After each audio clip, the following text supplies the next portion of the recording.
Olá, quero saudar a todos vocês que nos assistem pelo YouTube nessa noite de quinta-feira. Meu nome é Maurício, como eu falei ontem, sou editor da editora Trinitas e gostaria de dar as boas-vindas a todos vocês. Ontem nós tivemos aqui um tempo muito especial, com 3 palestras que tocaram profundamente os nossos corações. Trouxeram esperança e nos desafiaram a uma vida de maior proximidade com Deus. Caso você tenha perdido as palestras de ontem, você pode assistir ao vídeo gratuitamente quando quiser. Aqui no nosso canal do YouTube vai ficar lá à disposição de todos. E hoje à noite nós teremos outras 3 palestras que também vão falar profundamente na sua alma, começando com o reverendo Franklin Ferreira, que é pastor da Igreja da Trindade em São José dos Campos, é professor e diretor-presidente do seminário Martin Butzer, além de escritor e presidente da Coalizão pelo Evangelho, o TGC Brasil. O pastor Franklin trará uma mensagem provocativa e instigante respondendo à pergunta: o que é o reino de Deus? Logo na sequência, teremos o Dr. Vigen Guroian. Ele é teólogo e professor. Também é PhD em Teologia e Cultura. Ele é descendente de armênios que fugiram para os Estados Unidos lá do genocídio perpetrado pelos turcos. Ele também é um especialista em Edmund Burke, em Russell Kirk, direcionando seus estudos tanto na teologia quanto na área do conservadorismo político. Ele é o autor do livro Cultivando um Coração de Virtudes, publicado aqui pela editora Trinitas. E irá falar nesta noite sobre como pais e professores podem utilizar livros clássicos da literatura infanto-juvenil para despertar a imaginação moral das nossas crianças. E para fechar a noite, teremos o reverendo Elmer Pires. Ele é cofundador da editora Trinitas, juntamente comigo, e também é diretor da Escola Cristã Clássica Trinitas, além de ser o pastor da Igreja Batista Reformada em São Bernardo do Campo. O pastor Elmer tem graduação em teologia e mestrado em educação pela Bob Jones University e vai falar hoje sobre o verdadeiro propósito da educação. E, se você ainda não fez sua inscrição, corre no nosso site, faz e aproveite que você vai concorrer a vários brindes que nós vamos sortear, vários livros que serão anunciados no fim de cada conferência lá na nossa página do Instagram. E aproveita também que o nosso site está com 50% de desconto em todos os livros somente na semana da conferência. Basta você acessar o site e utilizar o cupom que está logo lá na primeira página para ter esse desconto. E também, finalmente, se você ainda não conhece o nosso curso de formação em educação cristã clássica, a Academia Trinitas, acesse o site lá, academiatrinitas.com.br, para saber todos os detalhes. É um curso com mais de 100 horas de duração, com os maiores especialistas em educação cristã clássica do mundo. Eu tenho certeza que você vai aproveitar, ainda mais agora que a mensalidade está com um belo desconto. Então, uma boa noite, aproveite a conferência, Deus abençoe a todos. No mesmo estilo imaginativo de C.S. Lewis, a saga Wingfeather de Andrew Peterson é uma fantasia épica e redentiva, considerada as Crônicas de Nárnia para uma nova geração. Quando as crianças Zigby fogem com sua mãe e seu avô através do mar sombrio da escuridão, elas acabam cara a cara com um segredo monstruoso. Feridas antigas trarão dor, conforme a guerra estoura e um poderoso inimigo se revela. Os 3 irmãos precisam correr contra o tempo para encontrar um misterioso poder que conseguirá restaurar o reino destruído e derrotar Neg, o sem nome. A saga Wingfeather, nos limites do mar sombrio da escuridão, já à venda nas melhores livrarias. Meu senhor, minha senhora, muita atenção agora que eu quero anunciar as histórias mais bonitas de gente humilde e bendita que estão na Bíblia Sagrada, o livro de Jeová. Tem causa de rei e donzela, tem tempero na panela, tem giro de carrossel. Para nossa alegria, muito humor e poesia, com a cara do Brasil, tudo em forma de cordel. No mais, vou guardar segredo, mas digo certo e sem medo. Vai ser um enorme prazer e que essas belas histórias fiquem guardadas na memória e inscrita no coração. Cê não vai se arrepender.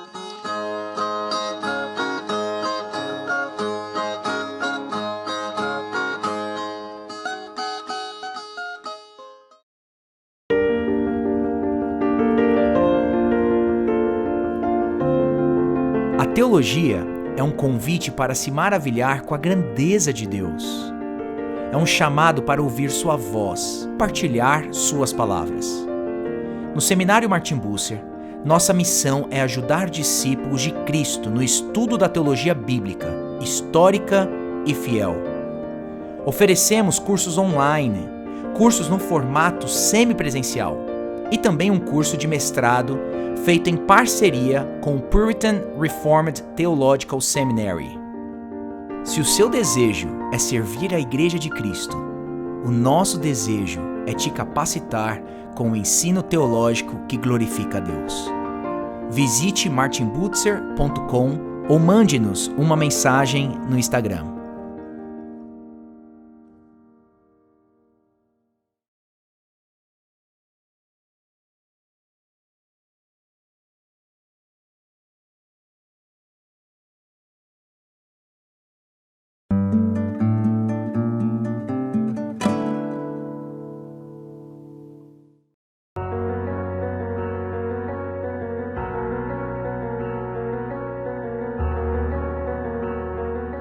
É uma grande alegria poder falar na Conferência Trinitas, sobretudo um tema tão importante como a vida do reino.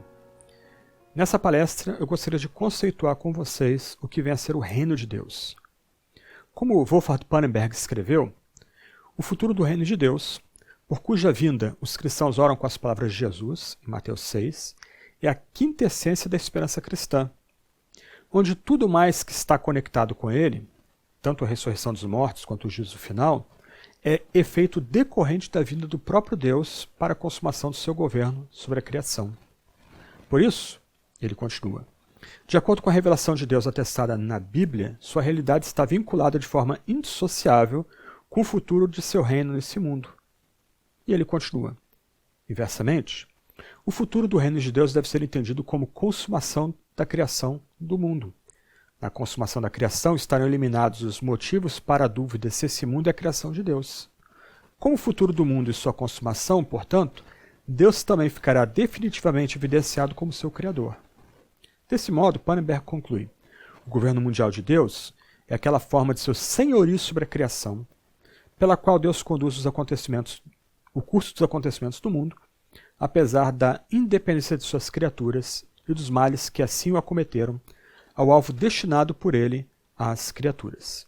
Mas, como Pannenberg também chama a atenção, nós devemos ficar espantados, porque um tema tão importante como o reino de Deus acaba não desempenhando papel de destaque nos nossos pensamentos sobre o fim, a chamada escatologia cristã. Vamos então, primeiro ponto, definir ou oferecer uma definição do que é o reino de Deus. De forma bem simples, o reino de Deus é o projeto de Deus para a história, onde o Deus soberano sobre toda a história dirige para cumprir seus propósitos.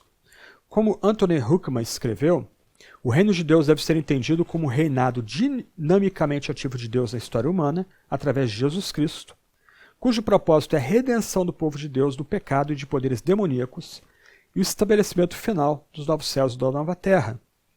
Isso significa que o grande drama da história da salvação foi inaugurado e que a nova era foi instaurada. De acordo com Huckman, o reino não deve ser entendido como apenas a salvação de certos indivíduos, ou mesmo como o reino de Deus no coração do seu povo. Não significa nada menos que o reino de Deus sobre todo o seu universo criado. Então, essa é uma definição breve que vem do Anthony Huckman, em seu famoso livro A Bíblia e o Futuro, sobre o que vem a ser o reino de Deus. Vamos então desdobrar essa definição, mas um ponto importante nessa altura é destacar a tensão do reino de Deus, o já e ainda não.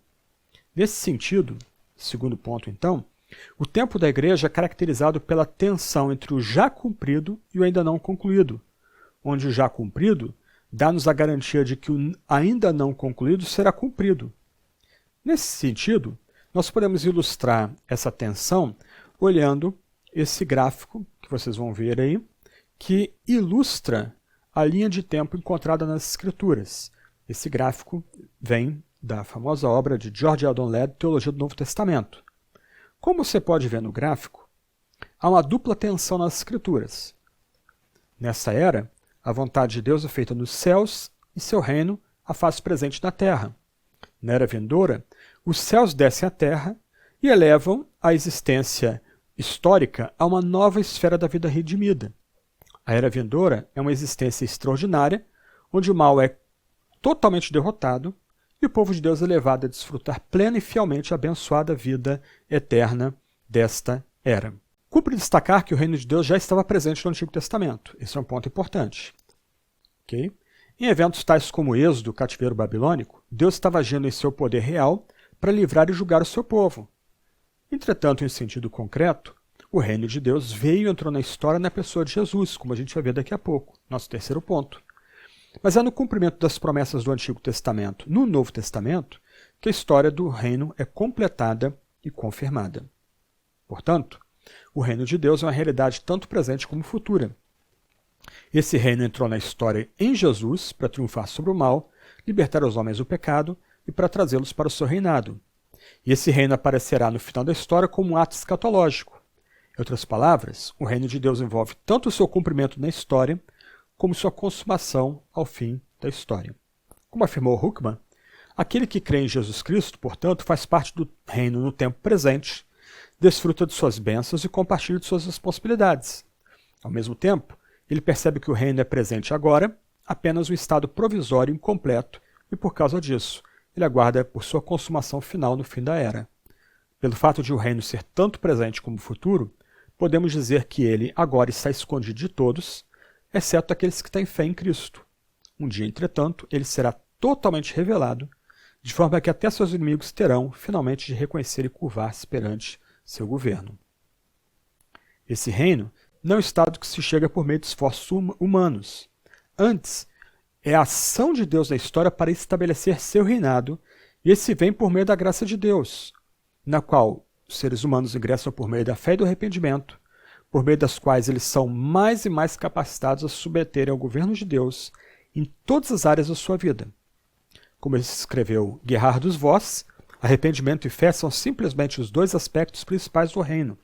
São a justiça e a graça salvadora de Deus, traduzida em termos da experiência subjetiva humana. E George Eldon Ladd vai dizer que Jesus faz da atitude responsiva à sua própria pessoa e à sua mensagem o fator determinante para pertencer ao reino. E aí a gente entra no nosso terceiro ponto, a relação do Senhor Jesus com o reino de Deus. Toda atividade miraculosa de Jesus é a prova da presença do reino. Como Ridderbos afirmou, aquilo que os santos do Antigo Testamento desejaram ver, os discípulos agora podiam ver e ouvir. Ele escreve: quando João Batista enviou seus discípulos para que perguntassem: és tu aquele que estava por vir, ou havemos de esperar outro? A eles foi exibida as maravilhosas obras praticadas por Jesus, as quais, de acordo com a promessa profética, já estavam manifestando a presença do reino. Os cegos recebiam de volta a visão, os coxos podiam novamente andar, os surdos eram novamente capazes de ouvir, leprosos estavam sendo purificados, e os mortos estavam sendo ressuscitados, enquanto o evangelho estava sendo anunciado aos pobres. Na última dessas promessas que se cumpriam, a proclamação do evangelho, podia ser visto o surgimento do reino. Visto que a salvação estava sendo anunciada e oferecida como presente já disponível aos pobres de espírito, aos famintos, aos que choravam, então o reino lhes foi dado. Semelhantemente, o perdão dos pecados estava sendo proclamado, não meramente como uma realidade futura, nem meramente como possibilidade presente, mas como a dádiva oferecida agora sobre a terra, por intermédio do próprio Jesus. Filho, filha, os teus pecados estão perdoados. Tudo isso estava afirmado no fato de que Jesus é o Cristo, o Filho de Deus. O reino viera nele e com ele. Ele é o reino. E esse é o testemunho do Novo Testamento sobre a autobasileia de Jesus Cristo. A revelação de Jesus como Messias, o Filho do Homem, o servo do Senhor, constitui tanto o mistério como o desdobramento do Evangelho inteiro, como frisou Ridderbos. É impossível explicar as declarações de Jesus sobre si mesmo num sentido futuro, como Messias apenas do futuro, o Filho do Homem que, segundo as expectativas, viria do céu num dia futuro. Sem negar que esse aspecto futuro do reino permanece como centro do conteúdo do Evangelho, não se pode fugir do fato de que, nos Evangelhos, a revelação messiânica de Jesus é uma realidade presente. Não somente Jesus é proclamado Messias na Transfiguração, o amado, o escolhido de Deus são títulos claramente messiânicos, mas também está revestido do Espírito Santo e investido com plena autoridade divina. Os Evangelhos estão repletos das declarações de Jesus sobre sua autoridade absoluta, que o revelam como aquele que foi enviado por seu Pai, aquele que veio cumprir as profecias do Antigo Testamento. Na sua vinda e em seu ensino, acham-se cumpridas as Escrituras. Como Ridderbos destaca, ele não veio destruir, mas cumprir, anunciar o reino, buscar e salvar os perdidos, servir e dar a sua vida como resgate por muitos. E o segredo para pertencer ao reino é pertencer a Jesus. Jesus é o centro do que se anuncia no Evangelho sobre o reino. O reino, tanto em seus aspectos atuais como em seus aspectos futuros, se concentram em Jesus. Por isso, o ensino de Jesus sobre o reino indica que Deus está agindo em sua soberania para estabelecer o seu reino na terra entre os homens, para salvar os pecadores para formarem o povo do reino. O Sermão do Monte estabeleceu os princípios éticos do reino. O reino exige discipulado e esse discipulado implica em sofrimento. Jesus ensinou diversas vezes aos discípulos que ser grande é ser servo, que participar do reino envolve renúncia, simplicidade e perseguição. O caminho do reino, o estilo de vida do povo do reino, deve ser oposto ao estilo de vida da sociedade que valoriza as posses e o poder. O princípio fundamental da ética do reino é o amor, ou seja, viver para Deus e para o próximo e não para si mesmo. A vida do reino deve ser contracultural. Como David Bosch escreveu, no ministério de Jesus, pois, o reinado de Deus é interpretado como expressão da autoridade solista de Deus sobre a totalidade da vida. Nesse meio tempo, entretanto, as forças contrárias continuam sendo a realidade. Elas seguem declarando-se os verdadeiros absolutos. Assim permanecemos tanto impacientes como modestos. Nós sabemos que a nossa missão não vai introduzir o reinado de Deus. Também Jesus não o fez. Ele inaugurou o reino, mas não o levou à consumação. À semelhança dele, somos chamados para erigir sinais do reinado último de Deus. Não mais do que isso, mas certamente não menos. Quando oramos, venha o teu reino, também nos comprometemos a iniciar aqui e agora aproximações e antecipações do reinado de Deus. Mais uma vez, o reinado de Deus irá vir, visto que ele já veio. Ele, ao mesmo tempo, outorga e desafio, dádiva e promessa, presente e futuro, celebração e antecipação. Temos a firme garantia de sua vinda, de que sua vinda não pode ser frustrada. Mesmo a rejeição, a cruz e o pecado não são obstáculos insuperáveis para Deus. Mesmo os inimigos do reino estão a serviço do reino. Quarto ponto, então. O reinado de Deus, a história e a igreja. O reino de Deus está igualmente relacionado com a história da igreja e do mundo. Existe uma conexão entre o reino e a igreja, mas ambos não são realidades idênticas, e esse é um ponto importante para a gente aqui. Nem mesmo na era presente, igreja e reino são realidades idênticas. O reino é a totalidade da atividade redentora de Deus em Cristo nesse mundo. E a igreja é a assembleia daqueles que pertencem a Jesus Cristo.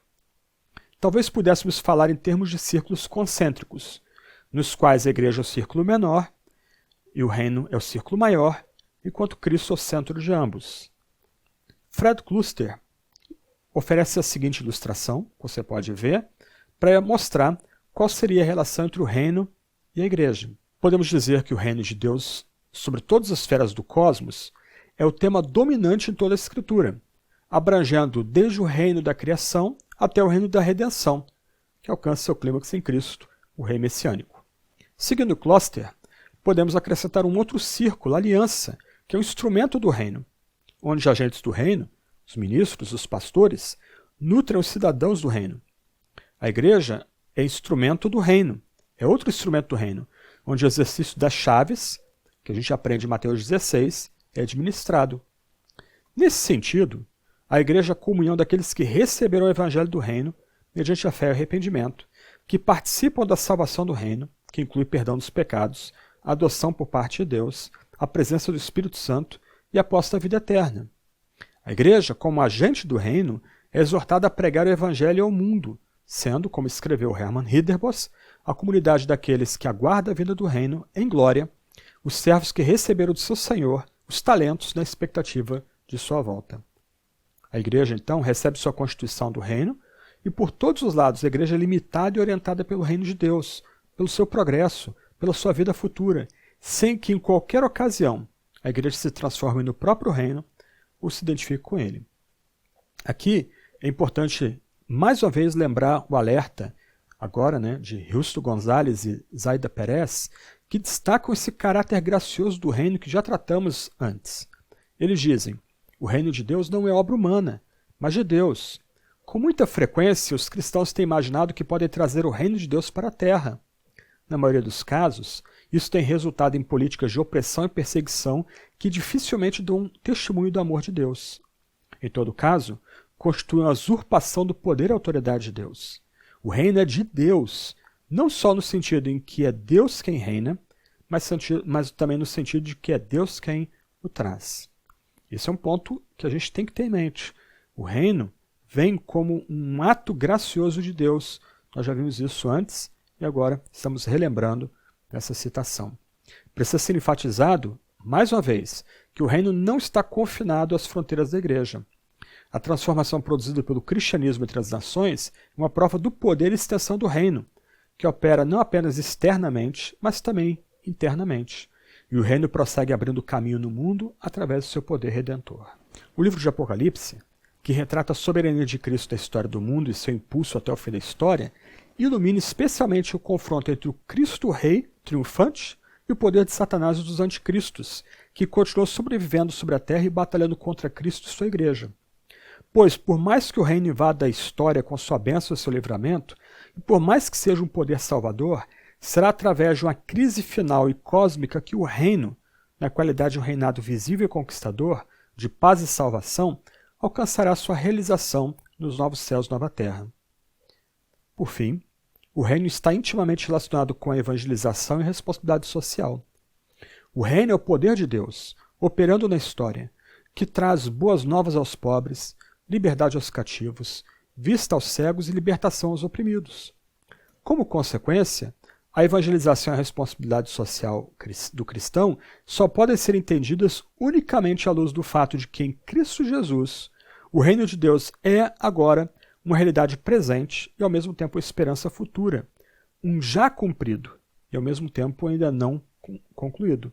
A partir disso, a evangelização e a responsabilidade social se tornam inseparáveis.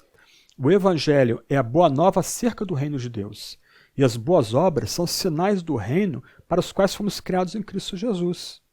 De acordo com a vontade de Deus, os cristãos são chamados a manifestar o reino aqui e agora, tanto através daquilo que eles fazem, como através do que eles proclamam.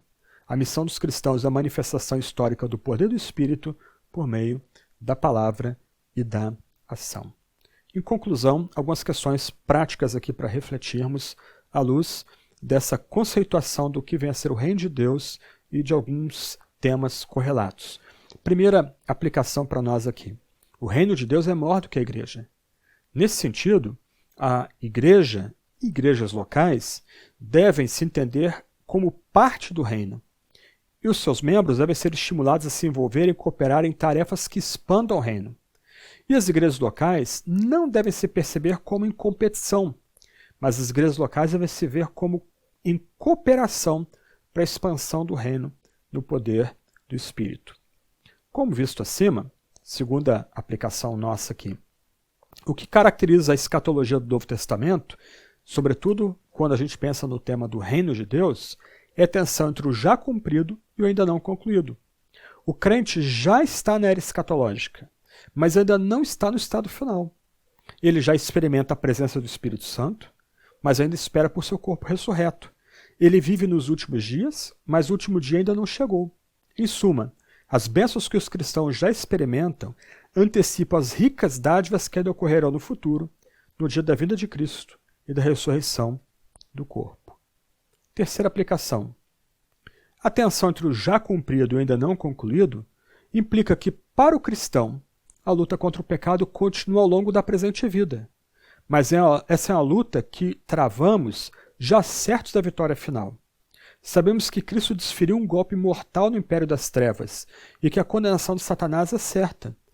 A tensão entre o já cumprido e o ainda não concluído nos ajuda a entender o papel do sofrimento na vida dos cristãos, na medida em que a presença da dor na vida dos cristãos é resultado direto do ainda não concluído. O sofrimento ainda acontece na vida dos cristãos porque o pecado ainda não foi eliminado. Assim, os cristãos continuarão a sofrer com o pecado e com as injustiças até o fim dessa era. Contudo, por ocasião da inauguração do novo céu e da nova terra, Deus enxugará dos olhos toda lágrima, e a morte já não existirá, já não haverá luto, nem pranto, nem dor, porque as primeiras coisas passaram, como diz o apóstolo João em Apocalipse 21, verso 4. Por último, em conclusão, devemos lembrar que a criação e a história estão sob a direção de Deus, e estas chegarão à consumação quando os propósitos de Deus serão alcançados. Logo, já que a vinda de Cristo está por acontecer, devemos permanecer vigilantes, na expectativa da certeza da vinda do Senhor e de seu triunfo sobre todo o pecado e a maldade presentes na criação. Como aprendemos na pergunta 191 do Catecismo Maior de Westminster. Na segunda petição, que é Venha o teu reino, reconhecendo que nós e todos os homens estamos por natureza sob o domínio do pecado de Satanás, pedimos que o domínio do mal seja destruído, o evangelho seja propagado por todo o mundo, os judeus chamados e a plenitude dos gentios seja consumada, que a igreja seja provida de todos os oficiais e ordenanças do evangelho, purificada da corrupção, aprovada e mantida pelo magistrado civil, que as ordenanças de Cristo sejam administradas com pureza, feitas eficazes para a conversão daqueles que estão ainda nos seus pecados e para a confirmação, conforto e edificação dos que estão já convertidos. Que Cristo reine em nossos corações, aqui, e apresse o tempo da sua segunda vinda e de reinarmos nós com ele para sempre.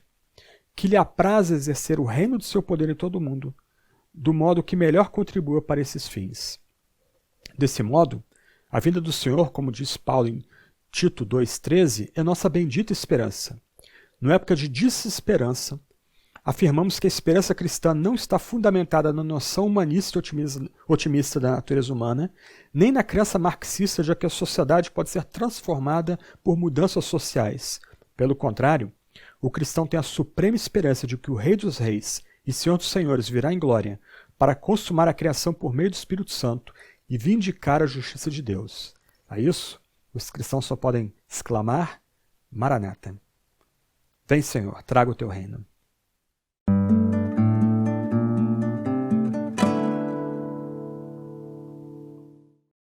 O melhor curso de formação em educação clássica do mundo chegou ao Brasil.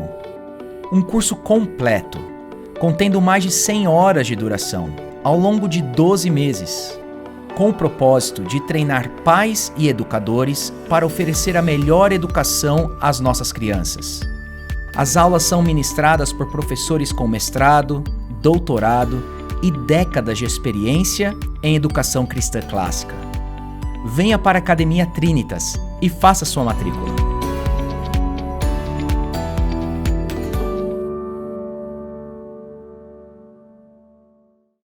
Meu senhor, minha senhora, muita atenção agora que eu quero anunciar as histórias mais bonitas de gente humilde bendita que estão na Bíblia Sagrada, o livro de Jeová.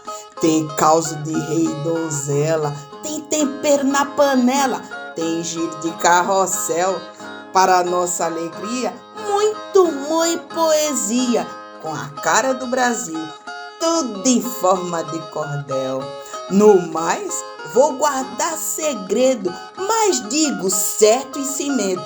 Vai ser um enorme prazer e que essas belas histórias fiquem guardadas na memória e inscrita no coração. Cê não vai se arrepender.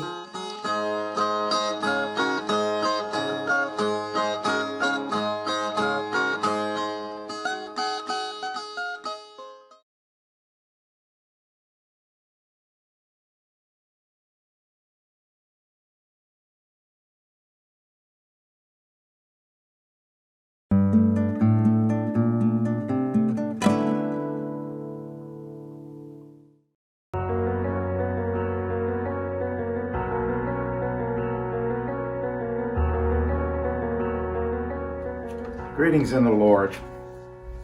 My name is Vigen Goroyan, professor of religious studies in Orthodox Christianity at the University of Virginia, retired. There's a dog in the background here. He may come and go at will. He has no interest in what I have to say. Perhaps you will. I first want to thank Mauricio and Elmer at the press, Editora Trinitas Press, for inviting me to participate in this conference. And I hope that I can be of some use. My talk is entitled Story and the Moral Imagination. And my interest is how we educate children in the virtues and help to form their moral imagination and the special value that stories have to and for this purpose. The kind of ship into which we cast off our children into the sea of life makes a difference as to whether they drown in the abyss or reach the shores of paradise. Education is not just about acquiring skills or gathering information. More important, it is about making virtuous persons. It is about cultivating the child's soul. It is about building up within the child a moral imagination that can serve her through the whole of life. In my middle years, as my children were growing up, I wrote a book with the title Tending the Heart of Virtue, How Classic Stories, Children's Stories, Awake the Moral Imagination. And I'm grateful for Editora Trinitas having translated this book into Portuguese, where it might be read and seen by more people.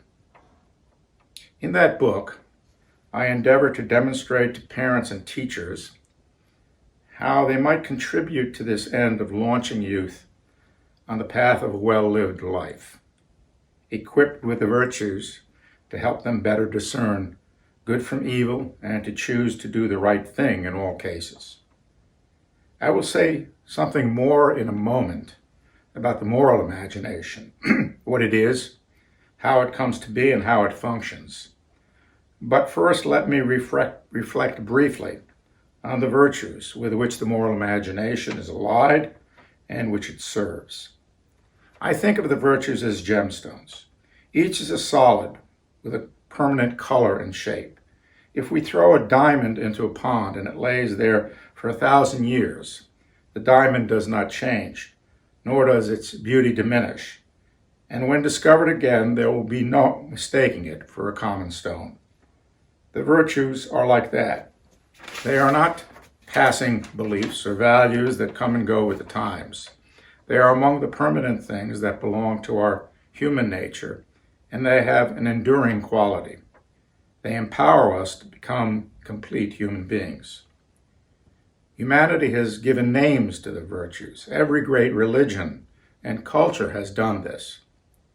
The virtues are love and justice, faith and courage, prudence and hope. We do not invent these virtues. Indeed, they are precedent to the very choices we make. The virtues are the components of a moral character. They give direction to the will, and they define our actions. For example, one does not choose to be courageous any more than one decides to be a coward. A person is either courageous or he or she is cowardly. There is no in between. When we say a person is courageous, we mean that the virtue of courage belongs to the very core and essence of that person, of who, not just what, that person is. How do the virtues come to exist in persons? They come to exist through example and exercise. Initially in the home, as children assume their first offices in life as sons and daughters, brothers and sisters. Later, this extends to the school and the playground. The virtues equip and enable children to become social beings with a sense of duty and responsibility toward others. Moral character, or virtuous character, is a habitual orientation of the self in and toward the world that disposes a person to choose for the good, to do what is right and just in every instance. Moral rules and principles are important, but they are not sufficient.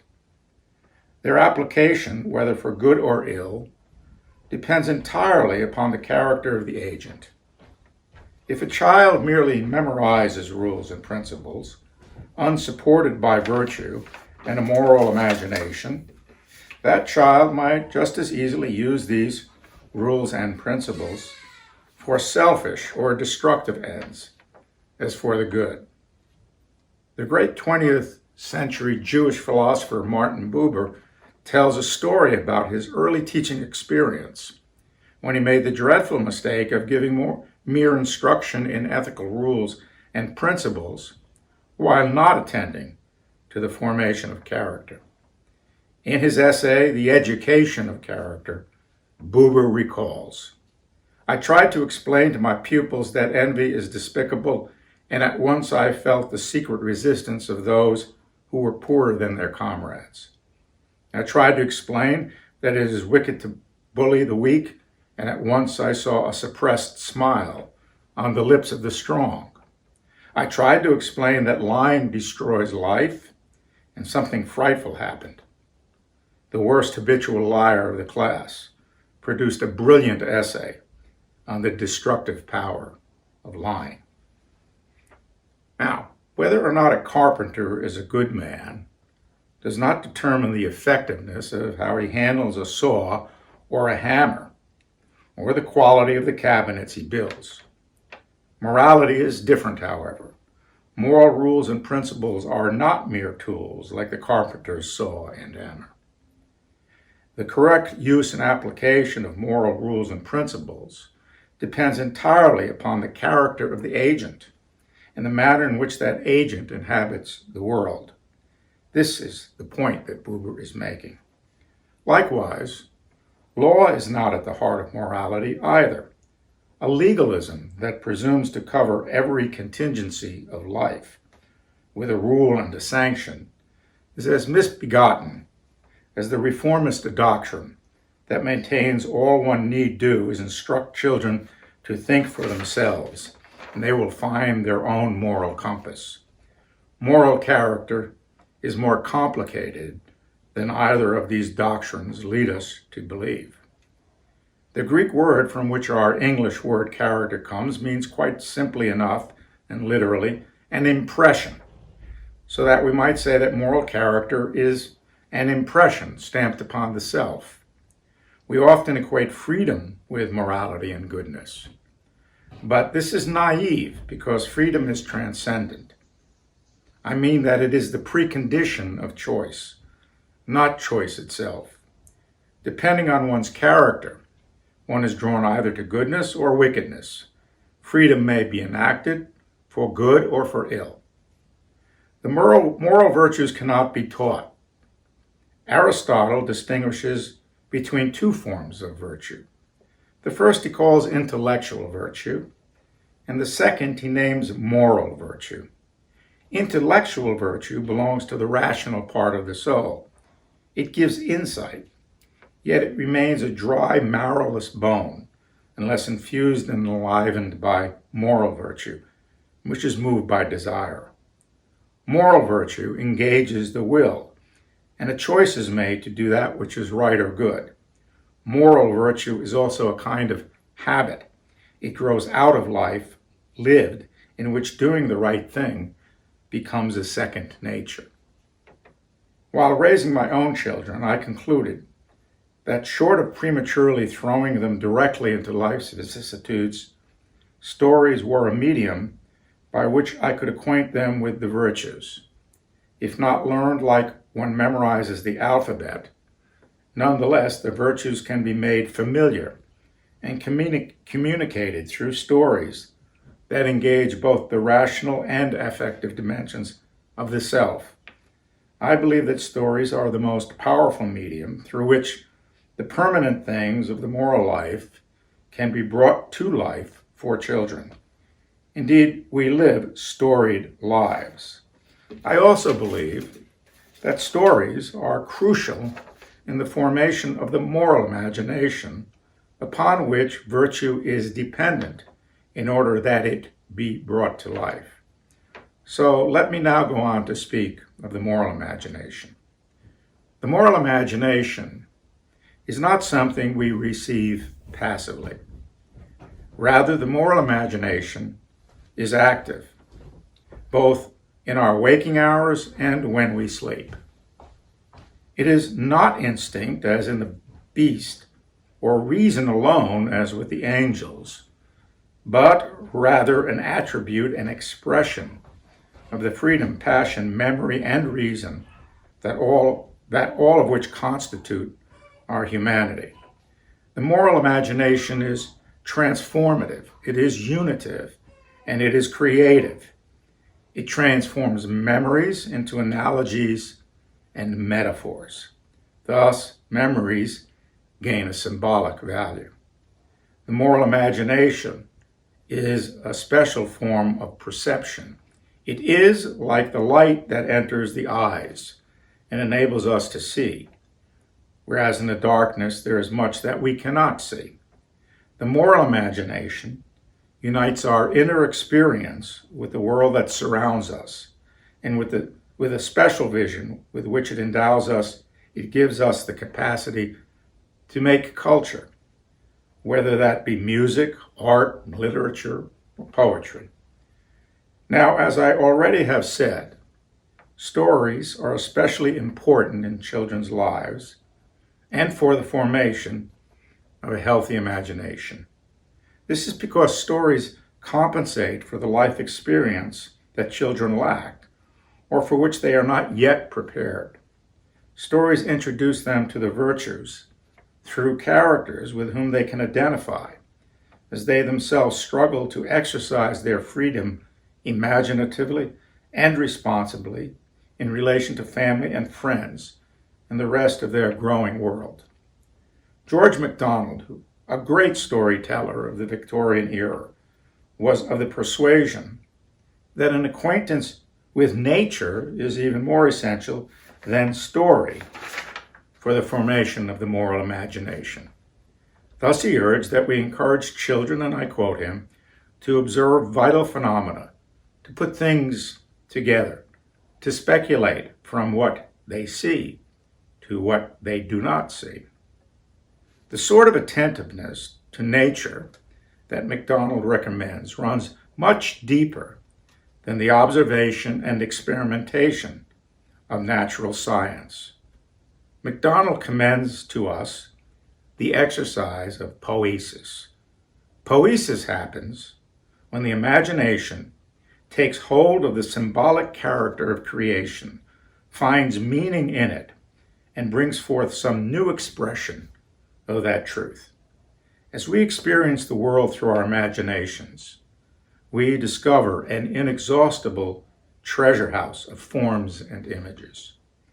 MacDonald tells us that in some mysterious way, the world around us is, as I quote him, is an outward figuration of the condition of our minds, our inner being. His son, Greville MacDonald, tells us that his father once explained to him how these images and forms are never mere algebraic symbols. For example, his father said, and I quote, "The rose, when it gives some glimmer for the freedom for which a man hungers, does so because of its substantial unity with a man, each rose in degree being a signature of God's immanence."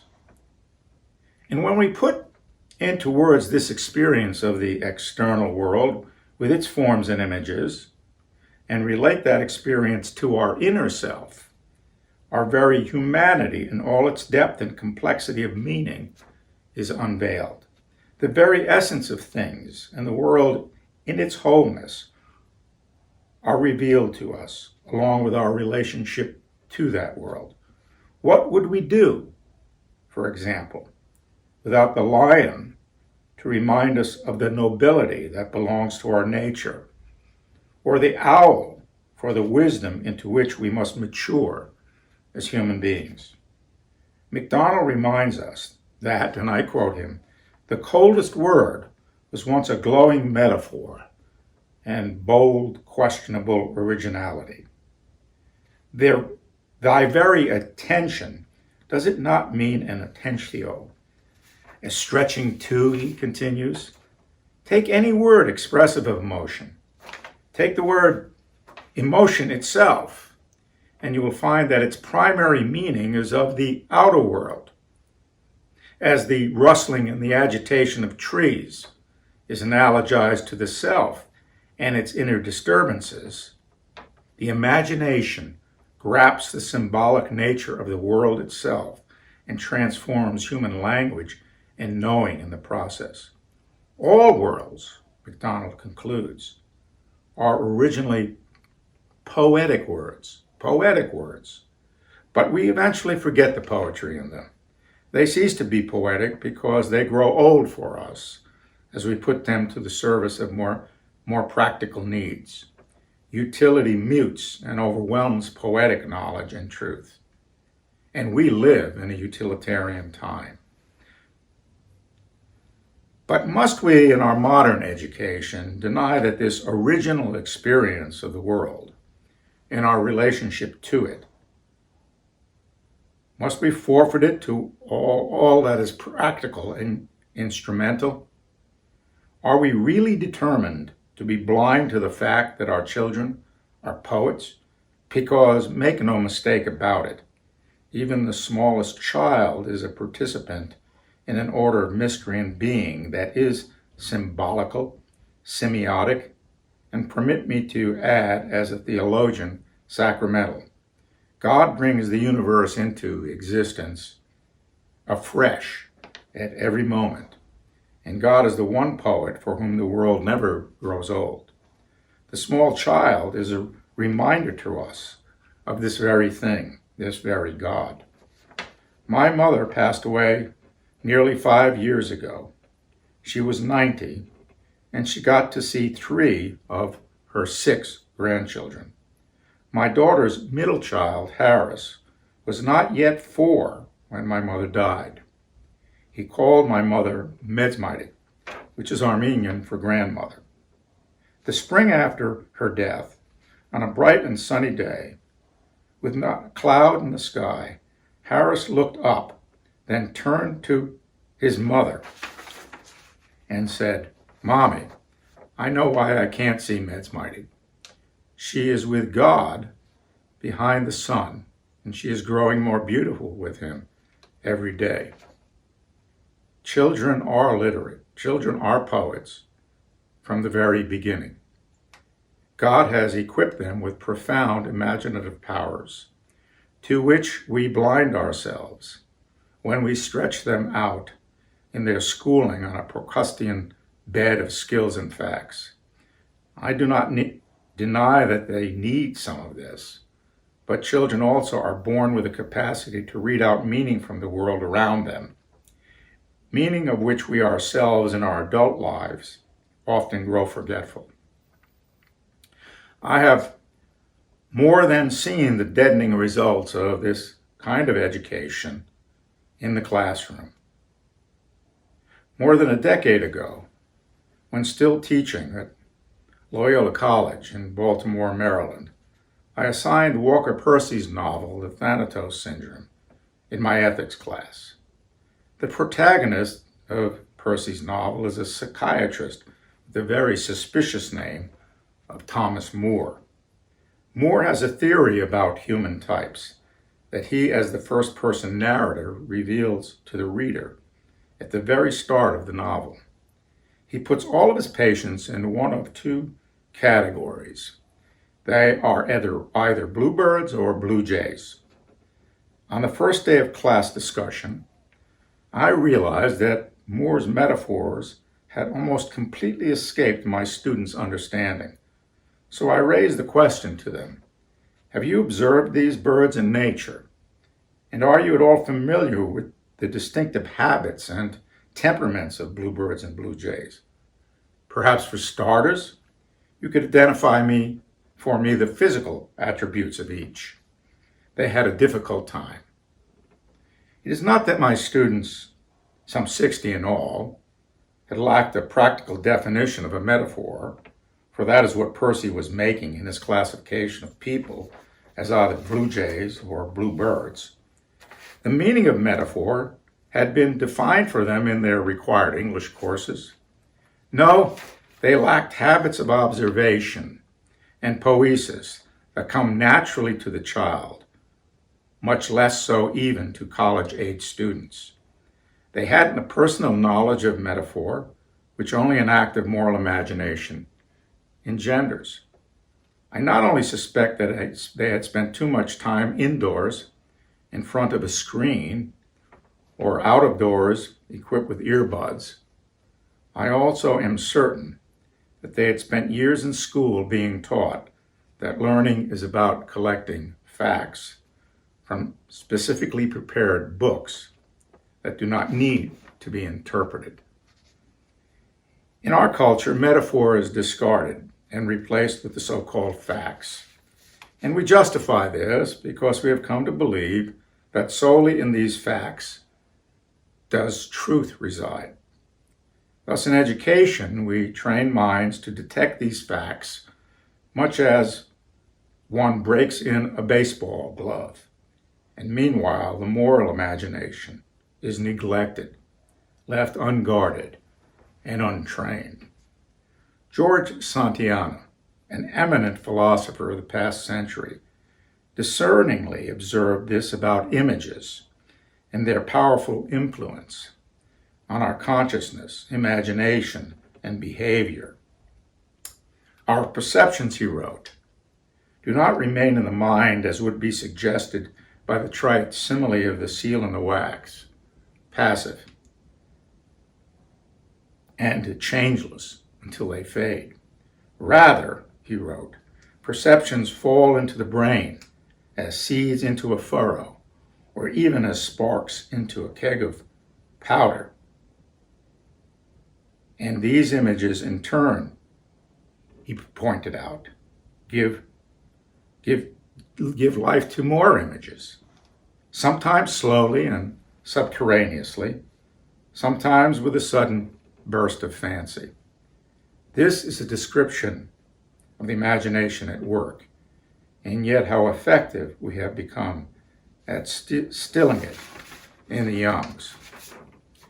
It would be well on some other occasion to address what I have no hesitancy to call the greater tyranny of images that characterize our time, where visual and verbal images bombard us from every direction and rule our lives, images, so many of which are not so good for us. We do not live in a perfect or pristine world. Images can deceive and corrupt. They do deceive and corrupt. To this point, at a certain moment in Plato's Republic, Socrates exclaims, "Shall we then thus lightly suffer our children to listen to any chance stories fashioned by any chance teachers, and so take into their minds opinions for the most part contrary to those that we shall think it desirable for them to hold when they are grown up? By no manner of means will we allow it." Plato, through the voice of Socrates, charges us to present to our children the best stories and to shield them from the worst, so that within them is born a moral imagination and not some other diseased or corrupted form of imagination. For there are dysmorphic and corrupted forms of the imagination that in our day threaten to completely crowd out the moral imagination. Crowd them out like weeds in an untended garden. 3 such forms of imagination warrant our special attention. First is the idyllic imagination. The idyllic imagination is escapist, not necessarily in the sense that it flees physical surroundings, but rather that it shirks civic, social, and personal responsibility. In its rebellious or revolutionary form, it denies and strives to destroy old dogmas, manners, and mores. In its search for the idyllic, it might also turn to hedonistic imaginings and flagrant sensuality as it seeks liberation from existing conventions and norms. The second is the idolatrous imagination, so rampant in society today, as it has built its cult of celebrity, our own version of the pagan pantheon of divinities. Today we call celebrity idols icons. This is, to say the least, a perverse confusion of terms, a pernicious adulteration of language. Think about the long history in our culture of distinguishing for existence icon from idol.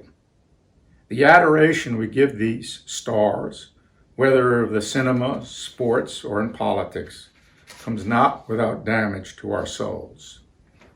The third deformation of imagination is the diabolic imagination. Not much more needs to be said about it than the name suggests. Oftentimes it takes hold of us when the idyllic and idolatrous forms fail. Neither idyllic fantasies nor man-made divinities can satisfy human yearning for communion and happiness. The diabolic imagination is a dive heels up, to use a phrase of Dostoevsky, into complete dissoluteness. It is a spiritual suicide, oftentimes followed by physical suicide. In the last analysis, and by way of contrast with these dysmorphic forms of imagination that I have identified, the moral imagination I have identified is the distinctly human capacity to conceive of men and women as moral and spiritual beings, as persons and not as things. In other words, to recognize that the human face is itself a window into spirit which might otherwise be hidden from us. The best of humanity's stories do possess a special power to perceive spirit in the world, and thus to recognize and to affirm truth through metaphor, in this case, by my use of window as a metaphor. In my course on religion and children's literature, that I taught for some 25 years without interruption, I concluded, or rather included, such children's stories as Pinocchio, The Secret Garden in the Wind and the Willows, or the fairy tales of the Brothers Grimms, Hans Christian Andersen, and George MacDonald. All of these possess a richness, a texture, and elevating quality accessible to anyone who reads them, whatever his age or her age. My students took advantage of these stories to revisit childhood one last time before they entered the adult world.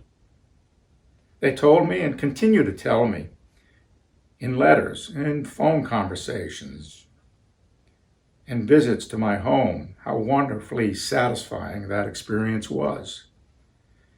For example, they especially enjoyed Peter Pan and the Mowgli stories and Kipling's Jungle Books, since they are about two children who do not want to grow up or join the real human world. But these stories end differently. Peter refuses to join the lost boys in the Darling household. He returns to Neverland instead and remains a child and a prisoner of his own passions, though he continues to think that this is freedom. By contrast, the love and wisdom of his animal mentors help Mowgli to mature as a moral being. He struggles with choices and takes responsible action to protect both beasts and human beings whom he loves. His character is refined, and he re-enters human society. a mature young man. The great fairy tales speak of the perennial things,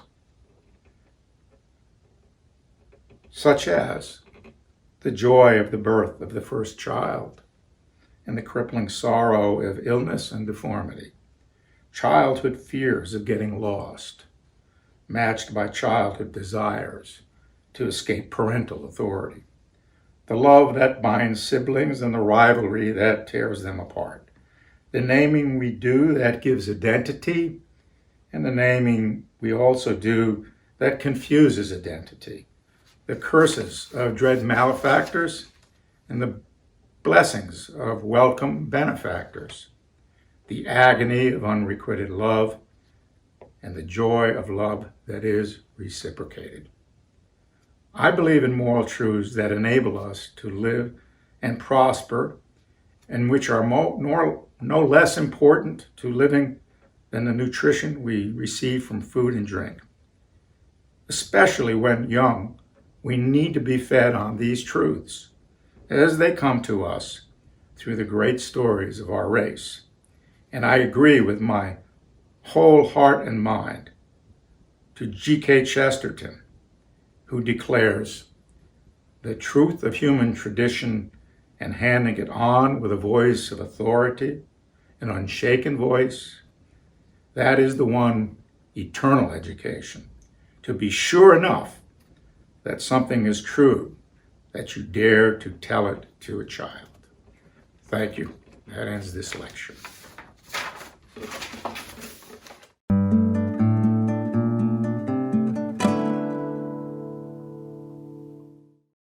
O melhor curso de formação em educação clássica do mundo chegou ao Brasil. Um curso completo, contendo mais de 100 horas de duração, ao longo de 12 meses, com o propósito de treinar pais e educadores para oferecer a melhor educação às nossas crianças. As aulas são ministradas por professores com mestrado, doutorado e décadas de experiência em educação cristã clássica. Venha para a Academia Trinitas e faça sua matrícula.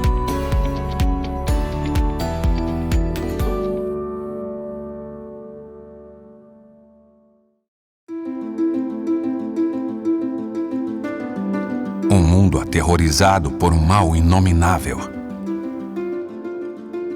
3 crianças com um passado secreto. Seu avô, um pirata aposentado, em guerra com um dragão de eras passadas. Eles descobrirão um monstro destinado a destruí-los.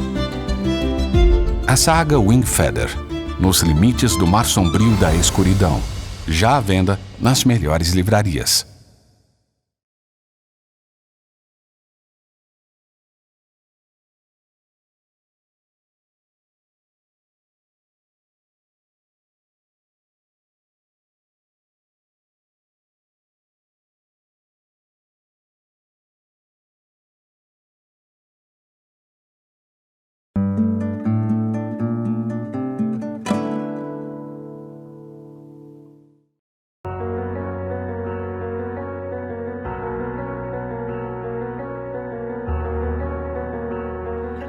Boa noite a todos. Eu gostaria de agradecer a sua participação em nossa conferência.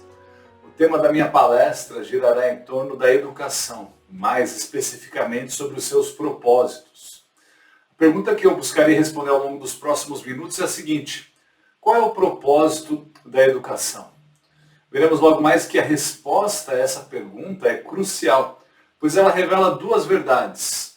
Em primeiro lugar, ela revela a sua compreensão da necessidade de uma educação verdadeiramente cristã. Em segundo lugar, sobre quem recai a responsabilidade da educação dos seus filhos. Mas de volta à pergunta inicial: qual é o propósito da educação? Por que nós enviamos os nossos filhos para uma escola por cerca de 14 anos? Porque você mesmo se submeteu a todos esses anos de escolarização e porque você faz o mesmo com seus filhos. Eu creio que todos temos uma resposta a essa pergunta. Você provavelmente já encorajou alguma criança dando uma resposta a essa pergunta sem nem mesmo perceber o que você estava falando. Talvez a maneira que você fez isso foi a seguinte: Você disse a ela: você precisa estudar para entrar numa boa universidade. Ou, você precisa estudar para ser alguém na vida. Você precisa estudar para conseguir um bom emprego. Muito provavelmente você já deu essa resposta ou já ouviu essa resposta sendo dada a você, que diz respeito ao propósito da educação. Mas talvez você pertença àquele grupo de pessoas mais sofisticadas, que enxergam a educação como algo mais nobre e que te encorajaram ali com outras palavras. Por exemplo, você precisa estudar para se desenvolver, para se destacar, para ser alguém inteligente, ou coisas assim do tipo. Porém, se nós resumíssemos todas as respostas, nós poderíamos concluir que todas apontam para a seguinte conclusão: o propósito da educação é estudar para o seu próprio benefício, para o seu próprio desenvolvimento. O que eu sugiro nessa palestra é que essa visão, por mais nobre e humilde que ela possa parecer, está completamente equivocada e reflete uma visão de mundo muito aquém de uma cosmovisão cristã. O que eu quero dizer é que essa visão de que o propósito da educação é o alto benefício é uma visão limitada, completamente humanista e contrária à cosmovisão cristã. Não há dúvidas para ninguém que o atual sistema educacional brasileiro, de educação pública, e na sua grande maioria também o sistema educacional privado, são baseados e são regidos por princípios e valores completamente humanistas. Em 1980, o teólogo Jay Adams ele já dizia que se há uma área na qual o humanismo tem obtido maior sucesso é na área educacional. E eu cito ele dizendo o seguinte: uma área em que o humanismo tem mais sucesso em ganhar convertidos e em propagar os seus pontos de vista foi, eu acrescento, continua sendo na educação. Tanto as escolas públicas como a imensa maioria das escolas particulares, seculares e até mesmo diversas escolas cristãs já se renderam a essa falsa premissa de que a educação é um empreendimento meramente neutro e acabaram se entregando ao humanismo. Ainda segundo Adams, a fim de livrar os alunos das correntes do cristianismo tradicional e bíblico, o humanismo tem ensinado o aluno moderno a questionar tudo e a aceitar absolutamente nada. Eles têm aprendido a rejeitar a autoridade em nome da objetividade científica, ao mesmo tempo que são capazes de ignorar a ciência quando lhes convém. Os absolutos, e exceto, é claro, os absolutos do humanismo, são desfeitos em favor do relativismo. A verdade é desacreditada e ele é substituída por aquilo que é pragmático, que é utilitário e o que é operacional. E ainda assim, eles têm a cara de pau de prometer aos pais que estão formando cidadãos para o século XXI. Mas, mesmo em meio a toda essa bagunça, há escolas que oferecem programas menos, digamos assim, libertinos ou imorais, e que buscam formar alunos de uma linha mais tradicional, porém ainda manchada pelo humanismo e pelo secularismo. O propósito de diversos educadores sérios é formar alunos intelectualmente desenvolvidos e academicamente preparados para que eles possam entrar em universidades de renome, para que eles consigam, além disso, encontrar uma carreira de sucesso e se desenvolverem. Mas perceba que tanto uma visão quanto a outra se resume a algo utilitário e pragmático, pois o que ambas têm em vista é o desenvolvimento do aluno para fins autocentrados. E se a educação tem como propósito o benefício próprio do aluno, seu auto-benefício, ela não passa de uma educação egoísta. Uma educação egoísta. Ela falha em olhar além do individual para Deus e para o próximo. E de maneira idólatra, ela torna a criança o fim último da educação. Antes que eu seja acusado aqui de me opor ao autodesenvolvimento, à vida intelectual e ao autodidatismo, deixe-me dizer aqui que essas habilidades e qualidades são habilidades e qualidades às quais eu também subscrevo. Eu acredito nessas habilidades e nessas qualidades. Porém, o desenvolvimento individual, ele não deve ter como propósito último o eu, mas sim Deus e o seu próximo. E é justamente esse que deveria ser o verdadeiro propósito da educação. Um desenvolvimento contínuo que leva a criança à semelhança de Cristo, que conduz ao crescimento, à estatura de Cristo, que visa ao cabo de sua educação e por meio dela glorificar a Deus e trazer benefícios ao seu próximo, e não única e exclusivamente a si. Entenda que o autodesenvolvimento, a vida intelectual e o autodidatismo, bem como a capacidade intelectual, destreza acadêmica, habilidades, qualificações para que você seja colocado em uma ótima universidade, para que você consiga um emprego, uma carreira ótima, são apenas um subproduto de uma educação centrada no propósito correto de trazer glória a Deus e benefício ao seu próximo. Ou como descrito de uma outra maneira, o propósito da educação cristã é o direcionamento do processo do desenvolvimento humano em direção ao objetivo divino para o homem, isto é, a piedade de caráter e de ação. Seria a aplicação de 2 Timóteo 3,17. É desenvolver o aluno a fim de que o homem de Deus, ou aluno, seja perfeito e perfeitamente habilitado para toda boa obra. Todo esse processo, esse empreendimento tem um objetivo único. E se resume a ele, a glória de Deus.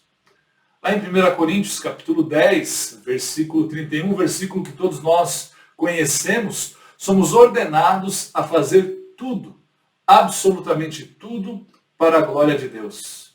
Diz assim: portanto, quer comais, quer bebais, ou façais uma coisa qualquer, ou outra coisa qualquer, fazei tudo para a glória de Deus. O estudo e o ensino fazem parte disso, e devem ser realizados para a glória dele. Tudo que nós fazemos deve ser realizado de maneira que o esplendor de Deus brilhe por meio de nossas ações, que todo o crédito daquilo que fazemos seja dado a ele. Mas nós só podemos glorificar a Deus, fazer o que ele nos ordena, quando nós cumprirmos de maneira apropriada o papel que Deus nos deu. E isso foi resumido em 2 ordens, ou podemos dizer em 2 mandatos. O mandato criacional e o mandato redentivo. Em primeiro lugar, o mandato criacional encontrado em Gênesis 1:28 diz assim: e Deus os abençoou e lhes disse: sede fecundos, multiplicai-vos, enchei a terra e sujeitai-a. Dominai sobre os peixes do mar, sobre as aves dos céus e sobre todo animal que rasteja pela terra. Na criação, Deus deu a Adão, o representante da raça humana, e também a toda a sua posteridade, responsabilidades e um privilégio. Aos seres humanos foi dado, então, responsabilidades como encher a terra, serem fecundos, e também de sujeitar-a, de dominar sobre a terra. Ou em termos mais práticos, seria algo assim: promover instituições humanas, sociais e políticas, inclusive a família, e nutrir as ciências e outras atividades de domínio para a glória de Deus. Cabe a nós, então, exercer o domínio, o controle, ao mesmo tempo que devemos exercer a mordomia, o cuidado, a preservação, a administração, tudo isso feito para a glória de Deus. Em termos bem claros, nós poderemos dizer que um dos grandes propósitos da educação do ser humano deve ser ensiná-lo a dominar, a administrar, a controlar, a exercer domínio sobre toda a criação, de maneira que traga honra e que traga glória a Deus. E isso só pode ser feito por meio da educação, seja ela domiciliar ou seja ela realizada em escolas. Pois para realizar isso tudo, ou todos os aspectos da ocupação humana, nós precisamos desenvolver o nosso relacionamento com outros seres humanos, como nos relacionamos com os animais, com o meio ambiente e com as coisas contidas nesse meio ambiente. E por conta desse mandato criacional, tudo o que existe é o palco do estudo realizado e promovido no empreendimento educacional cristão. O problema é que nem tudo é mil maravilhas. E pouco tempo depois desse mandato, lá em Gênesis capítulo 3, vemos que toda a criação foi afetada pela queda do homem. O pecado entrou no mundo e afetou todas as áreas da vida humana, bem como todas as suas relações. J. Adams diz que, ao invés de sujeitar a terra, a regra tornou-se o homem ser sujeito a ela. Ou seja, o homem perdeu a habilidade, a capacidade de formar famílias, negócios, estruturas sociais livres de erro, livres do pecado, de dificuldades, de dores de cabeça e de outros problemas. O mandato criacional continuou, porém debaixo dos problemas causados pelo pecado. O homem, onde o homem habitava e vivia servindo a Deus, glorificando a Ele no seu dia a dia, cumprindo as suas responsabilidades, agora por conta do pecado, o homem tenta viver para si. Então a terra passou a produzir cardos e abrolhos, e a partir do suor do rosto do homem, deveria ele extrair o fruto do seu trabalho. E além disso, guerras e conquistas caracterizam a propagação da raça humana ao redor do globo. E ao dominar a terra, o homem passou a abusar a terra, a esgotá-la, a mal utilizá-la e criou problemas de poluição. Tudo isso como resultado do pecado. E assim, todo o esforço humano, bem como toda a instituição e ação humana, passaram a ser manchadas pelo pecado. E o resultado do pecado, como todos nós já sabemos, é a morte. Romanos 3, 23, é a separação de Deus. Ou seja, aquilo que o homem realizava para a glória de Deus, passou a ser realizado para si. Passou a ter um caráter desprezível, sem valor, centrado no próprio homem, como uma extensão que vai apenas até a sua própria existência. Um significado completamente limitado ao eu. Ou como coloca o autor de Eclesiastes, tudo se tornou pura vaidade. Onde havia significado em todas as tarefas humanas, por estarem ali cumprindo o mandato criacional de Deus, depois do pecado, houve apenas vaidade e futilidade. Pois o significado das coisas não podem ser encontrados no homem. E essa é a razão do porquê toda educação que deixa Deus de fora é pura bobagem. A vida tem sentido e significado apenas em relação a Deus. Por isso, uma educação secular, humanista, ou até mesmo uma educação dita cristã, que não reconhece o senhorio de Cristo em todas as coisas, é em última instância vazia, desprovida de significado e pura vaidade. E o resultado desse tipo de educação será a adoração do homem no lugar de Deus. Por isso a necessidade do segundo mandato, o mandato redentivo. Esse mandato foi dado pelo próprio Deus, mais uma vez agora, mas na pessoa de Cristo, quando ele declara lá em Mateus 11, 28, vinde a mim todos que estáis cansados e sobrecarregados, e eu vos aliviarei. Um dos problemas mais comuns que o ser humano vive hoje em dia é o problema da compartimentalização. Nós vivemos como se parte da nossa vida fosse totalmente desconectada das outras partes. E por mais que nós venhamos dar atenção a todas essas partes, fica claro a todos nós que algumas áreas têm mais prioridades do que outras. Para o cristão, toda a vida, ou a vida como um todo, deve ser vivida para a glória de Deus, como nós já vimos lá em 1 Coríntios 10, 31.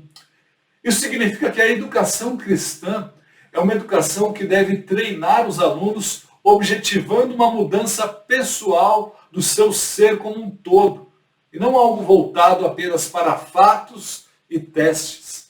E que essa mudança, em última instância, conduzirá o aluno à semelhança de Cristo. Por isso Jesus pode dizer, vinde a mim todos os que estáis cansados e sobrecarregados, pois Ele é o mestre que carrega um jugo leve, e com a sua ajuda podemos carregá-lo.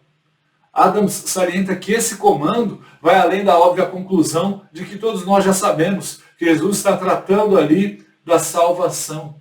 Mas Jesus está tratando ali também de discipulado, o mestre e o seu pupilo. O ponto é que o que Jesus está fazendo é dar um chamado ao discipulado, o que engloba não apenas a salvação da alma, mas também o treinamento dessa alma. Como o próprio Senhor Jesus disse, nós devemos tomar o jugo e aprender dele. E então acharemos descanso para a nossa alma. Esse é um chamado ao descanso genuíno. Não um chamado à ociosidade, à preguiça, à inatividade, à falta de estudo, mas um chamado ao descanso. Não se trata de um mero alívio de cargas, como o humanismo sugere que nós consigamos fazer por conta própria, ou que o relativismo nos ensina que absolutamente nada é verdadeiro e que não há absolutos, ou então sobre a falta de sentido e futilidade quando nós fazemos as coisas, ou o egoísmo da educação moderna desprovida de Deus, em que tudo só serve para si próprio. Cristo nos liberta de tudo isso. Ele nos transforma ao ponto em que tudo aquilo que não tinha sentido torna-se algo glorioso, pois revela a grandeza de Deus, o Deus que nós adoramos, do Criador de todas as coisas. O que toda educação desprovida de Deus pode oferecer é, no máximo, aquilo que o autor de Eclesiastes escreve como correr atrás do vento. Sem Cristo, podemos ler as seguintes palavras de Eclesiastes, imaginando-as como se tivessem sido escritas por um aluno recém-formado no ensino secular. Ele diria assim: apliquei o coração a esquadrinhar e a informar-me com sabedoria de tudo quanto sucede debaixo do céu. Este enfadonho trabalho impôs Deus aos filhos dos homens para nele os afligir. Atentei por todas as obras que se fazem debaixo do sol, e eis que tudo era vaidade e correr atrás do vento. Aquilo que é torto não se pode endireitar, e o que falta não se pode calcular. Apliquei o coração a conhecer a sabedoria e a saber o que é loucura e o que é estultícia. E vim a saber que também isto é correr atrás do vento. Porque na muita sabedoria há muito enfado, e quem aumenta a ciência, aumenta a tristeza. Eu quero dizer é que sem fé é impossível agradar a Deus. Que sem fé, todo aquele esforço acadêmico e empreendimento intelectual depositado ali nos seus estudos, na verdade, se resume a correr atrás do vento. Já o chamado de Cristo é um convite para que aprendamos com Ele. Cristo nos promete descanso ao colocar sobre nós o seu jugo. Diferente daqueles que não o servem, que colocam sobre nós um jugo que nós não conseguimos carregar, o jugo da educação sem Deus, que no final não tem significado algum. Cristo coloca sobre nós o seu jugo e nos ensina a viver de modo que nós podemos agradecer a Deus em tudo em que nós fazemos. Logo, o propósito da educação é introduzir pessoas ao ensino libertador, refrescante de Cristo sobre a vida em todas as perspectivas, o que permitirá a elas entrar nas atividades de sujeição e domínio que compõem a essência do mandato criacional. Essa obra redentiva de Cristo nos cristãos, ela permite a eles dar a Deus toda a sua devida glória em todos os empreendimentos, em tudo aquilo em que você se mete. E dessa maneira, a conclusão a que nós chegamos é que a educação tem como propósito último levar o homem a glorificar a Deus, formá-lo à semelhança de Cristo, conduzindo ao desenvolvimento em todas as áreas, como o próprio Senhor Jesus se desenvolveu, segundo o capítulo 2 de Lucas, em estatura, em sabedoria e graça perante Deus e perante os homens. O que significa que tudo aquilo que o aluno fará deverá ser em benefício do próximo, visando a glória de Deus. E que, em última análise, tanto o emprego quanto o seu desenvolvimento e tudo mais são apenas subprodutos desse propósito último, a glória de Deus. Que as palavras de Cristo, registradas em Lucas 6,40, possam servir de base para a nossa tomada de decisão em relação ao tipo de estudo ao qual nós vamos submeter os nossos filhos. Portanto, lembre-se disso. quando todo o processo educacional estiver acabado, quando o seu filho estiver formado, ele se tornará mais parecido com o seu mestre. Que o seu mestre, que o mestre dos seus filhos, seja o Senhor Jesus Cristo.